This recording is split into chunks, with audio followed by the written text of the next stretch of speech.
People, good morning. Good morning to you all. How's everyone doing? Hopefully you're all doing very, very well. Don't forget, if you're new to the channel, please hit that subscribe button. Don't forget as well to like and share the vids. Peeps, we are 8 days away from AJ versus USYK. 8 days away until that blockbuster of a fight, and I can't wait. 65,000 people are going to cram that wonderful Tottenham Stadium. And boxing needs it. Boxing needs this mega fight. It does. And we've got big fight after big fight after big fight. But I think this is the start of it. And yeah, I can't wait. Obviously, I'm going to be working there and I can't wait. 8 days away.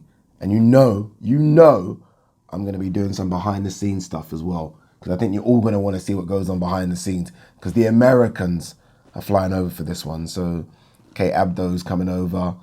Todd Grisham, I think, is coming over. Akam Baraka definitely coming over.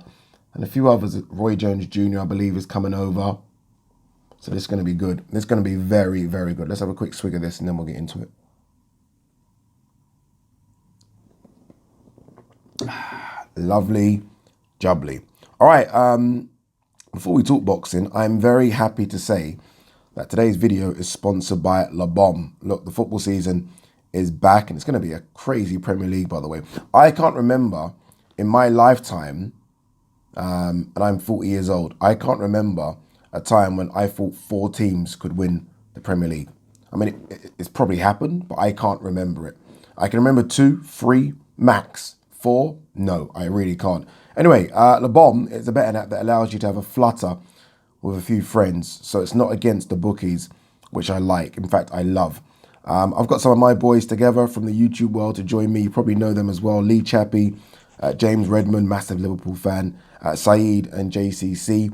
You guys might remember I played it sort of the back end of last season.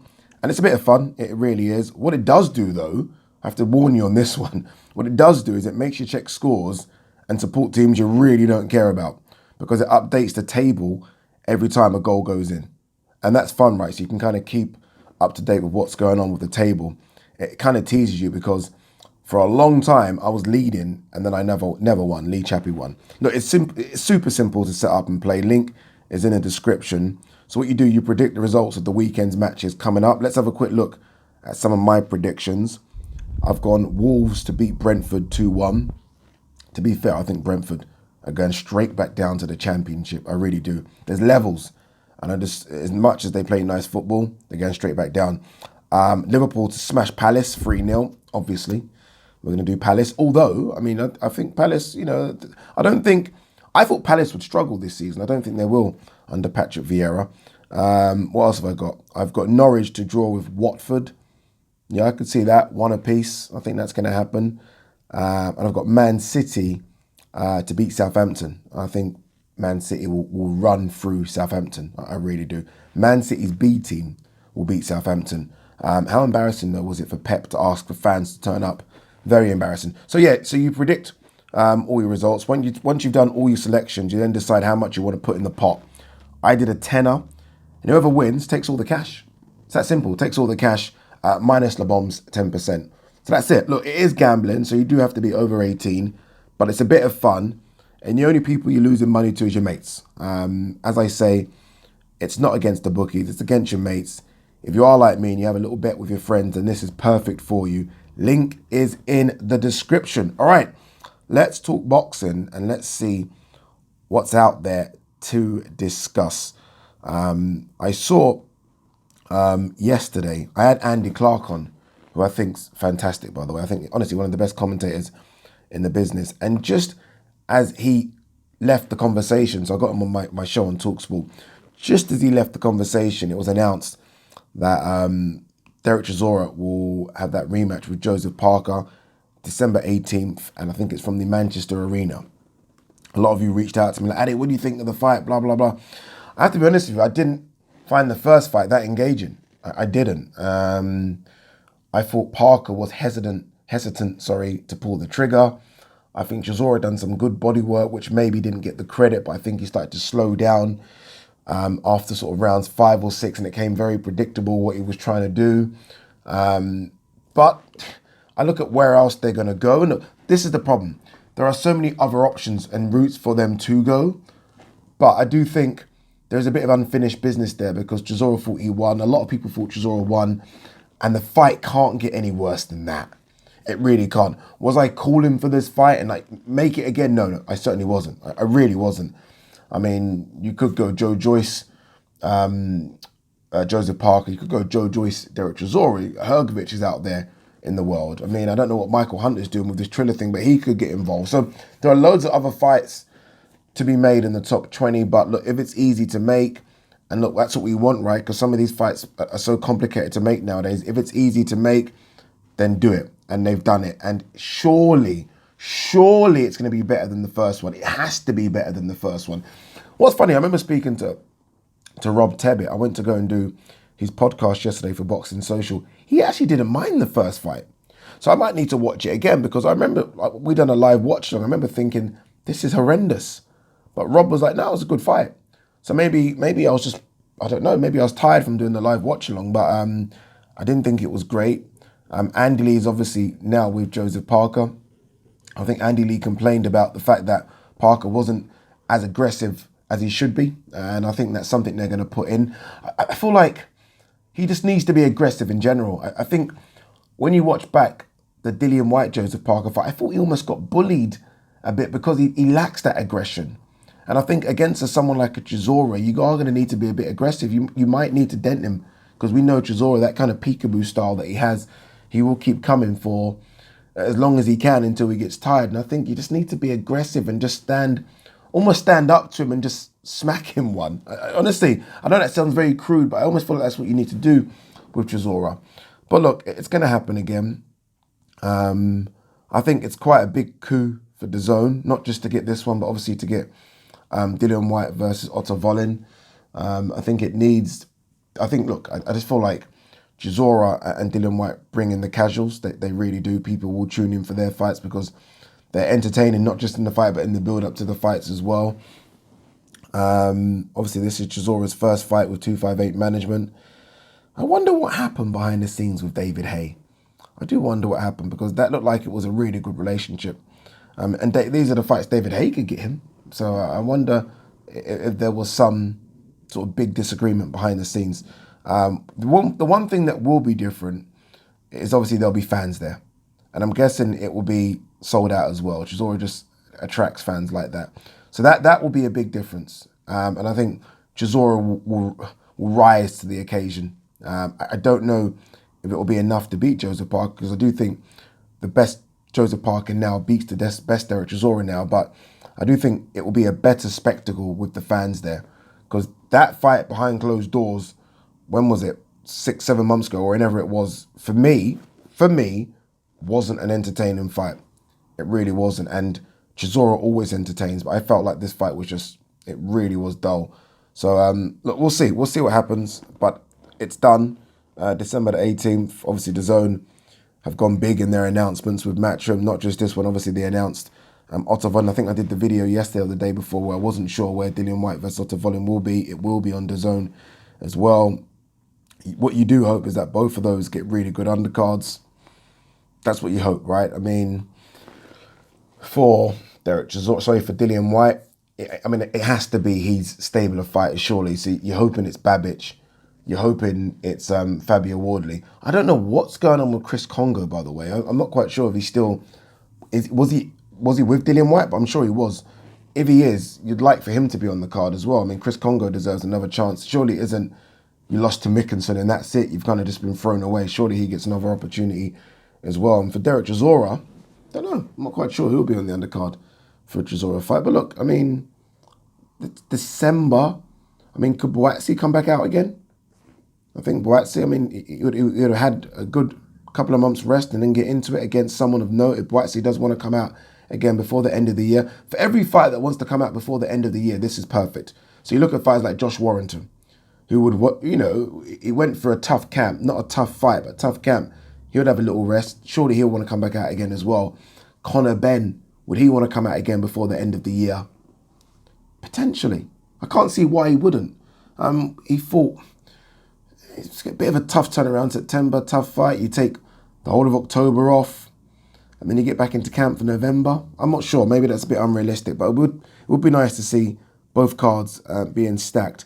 But what do you guys make of the fight again? I know a lot of you weren't too happy with the first fight, so a lot of you might be like me. I'm like, oh, are we doing it again? But we are doing it again. All right, let's have a look and see what other boxing news is trending. Tyson Fury explains that Wilder trilogy was necessary to avoid 80 million in damages. Yeah, he did this, what is it, overlap thing. It's called Overlap. That's what the program's called with Gary Neville. By the way, I don't know if you guys are massive football fans. I'm a massive football fan. If you are, you've got to watch Overlap with Gary Neville and Roy Keane. It's an hour long. It's the best hour I've watched of anything in years. Like, honestly, it felt like it was 5 minutes. It was that good. Really, I'm a massive fan of Roy Keane. Despite him being the captain of Manchester United, I'm a massive fan of him. And I think Gary Neville was excellent in that interview. It really was a good piece. But anyway, going back to it, Tyson Fury explained to Gary Neville what would have happened if he did take the AJ fight. And it wouldn't have just been the belt. He would have been sued for around $80 million. So he had to take the Deontay Wilder fight. I'm looking forward to that one as well. Looking forward. It's a fantastic card. Honestly, it's one of the best cards in a long, long time. It really is. Again, F.A. Jagba versus Frank Sanchez, 50-50. Helenius versus Kalnaki, 50-50 fight again. I know people might say, Helenius stopped him last time. It's a 50-50 fight. You've got Julian Williams on it. It's a great card. And you don't normally get good cards like that when the main event is so big. But I'm looking forward to it. Let's see what Wilder can bring. Does look a bit heavy. I don't think... Obviously, the problem for Wilder is, and the reason he's coming in heavy, is that he obviously got bullied on the inside and in the clinch by Tyson Fury. Tyson Fury is just a massive man. So if Wilder's hoping to get bigger and stronger to be able to kind of combat that, then it ain't going to happen. Unless he comes in around 240, 250, it ain't going to happen. He came in far too heavy last time, around 230. I think the best Wilder is the Wilder that is fast, quick on his feet, close the distance, get out very quickly. And that guy weighs in around 215. If he comes in around 230 again, he's just a bit too sluggish for me. And he's almost just trying to come in heavy again to combat the size and the threat of Tyson Fury in the clinch. Forget that. You're not going to win that battle because Tyson Fury is just too big. Just come in light and just get in and out, in and out, in and out, and be really snappy with your punches. But again, it's another fight I'm looking forward to. It really is. And I'll tell you this. I don't know if I wonder if there's a rematch clause in this for Fury now, but if there isn't a rematch clause, a lot of people have been, including myself, have said that if AJ wins and if Wilder wins, then AJ Wilder's massive, and it is massive. I'll tell you what is massive in America, massive, is if Wilder wins and then PBC do Wilder Andy Ruiz. That is massive. In fact, that's a pay-per-view that I personally think will touch nearly 1 million. And we haven't had that since maybe Canelo Golovkin days. That's everyone else has been, like Spence fights 400, 350, 500, them kind of ones. Gervonta Davis, 150, 200. Wilder Fury, supposedly around the same amount. 800 maybe, I don't know. We haven't had anything that's touched 1 million. I think Wilder versus Ruiz will touch 1 million. African American, Mexican. It's a massive, massive fight, that one. And I say that because obviously AJ wants the undisputed. Might not get it. Might not get it. Wilder will be targeting Fury's body to break him down, says trainer. Fury stopped Wilder, or knocked Wilder down with a body shot. It's good. It's good. It's a good target.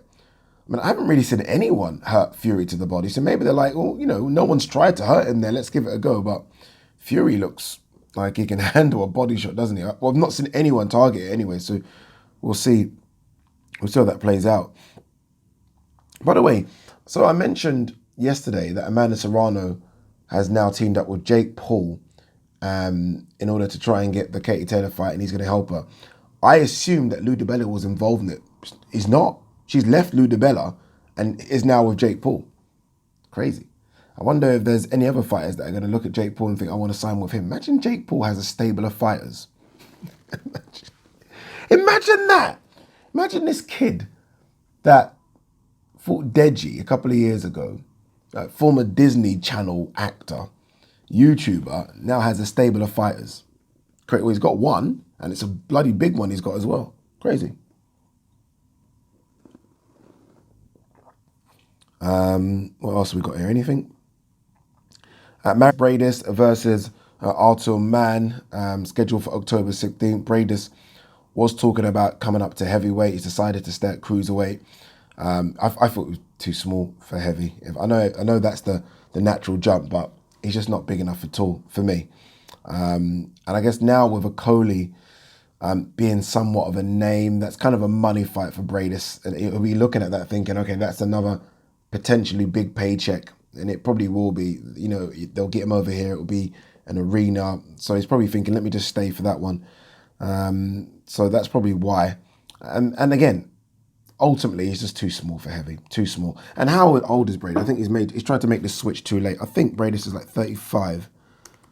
Let's have a look. 36. Sorry, no. Forget it. Forget it, dude. Mikey Garcia is back. He takes on Sandor Martin. Let's have a quick look. I know Regis Prograis was really upset by this. I don't know too much about this Martin, but let's have a look and see. Because it's been a while since we've seen Mikey Garcia. We haven't seen Mikey Garcia since the 29th of February, 2020. It's a long time ago, and that fight was against Jesse Vargas. Sandor Martin is 38-2. One thing that I think's going to happen, though, is that this fight will be at 140, I think, because Martin's a 140 guy. If this fight's at 140, that's a good thing, because that's where Mikey needs to be for me. Mikey, look, can handle himself at 147, but he's a 140 fighter, definitely. Has this guy fought anyone of note? Beat Joe Hughes back in 2019. He's unbeaten since 2017. He lost to Anthony Yiggett. You guys should know Anthony Yiggett. Anthony Yiggett, to be fair, was unbeaten at the time. Yeah, I don't know too much about him, if I'm honest with you. We'll see. We'll see. I know a lot of people are upset because it's not a name, but it's good to see Mikey Garcia back nonetheless. All right, what else have we got? But here on Josh Taylor, obviously he's got his fight against Jack Catterall coming up. I say coming up. I don't know the exact date, but he's talking about that he could go between 147 and 140 for the big fights. He's got so many options. We'll end on this one. He has so many options. Does Josh Taylor? Personally, Teofimo Lopez at 140 would be a dream fight for me. Dream. Both with top ranks that shouldn't be too difficult to make. Terence Crawford at 147, another fight he could make. I've laughed and joked about the Broner fight just because it will give him much needed eyes and publicity in America, but that probably isn't going to happen. Mikey Garcia now, right? Mikey Garcia saying he looks like he's going to come back down to 140. Javonte Davis chirping as well. So loads of fights. Devin Haney's going to come up to 140. He ain't going to make 135 forever, right? There's loads of fights. And then if he goes up to 147, again, loads of fights there as well. Like, we should be looking and potentially thinking about the fights against the likes of Boots Ennis and Virgil Ortiz. All those fights should be spoken about when it comes to Josh Taylor, because he is the unbeaten, undisputed, unified king of 140. So his name should have some weight at 147. It really should. All right, guys. Time to get ready and go to the gym. Peace.